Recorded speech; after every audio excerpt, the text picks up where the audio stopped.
संभाजी भिडे यांनी पुन्हा एकदा वादग्रस्त विधान केलंय।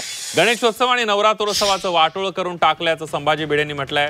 दांडिया हा बेकार असून हिंदू समाजानं नवरात्रीमध्ये दांडिया खेळल्यानं हंडगेपणा, बुळगेपणा आणि नपुसकत्व येत असल्याचं वादग्रस्त विधान संभाजी भिडेंनी केलंय।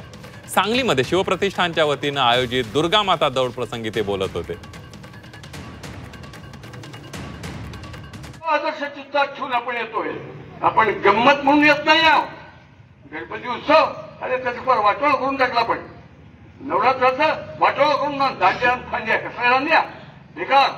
हिंदू समाजाने दांडिया खेळणं म्हणजे हिंदू समाज आजही आपला हटकेपणा, बुळगेपणा, निपुसकपणा टाकायला तयार नसल्याचं लक्षण आहे। नाही जमणार आपल्याला सगळा हिंदू समाज हिंदी स्वराज्य दिशेने हिंदुस्थान नेऊ ही शिवाजी महाराजांची शपथ अंतःकरणात चित्तात बुद्धीत धरून आपण आईच्या दाराशी आलो।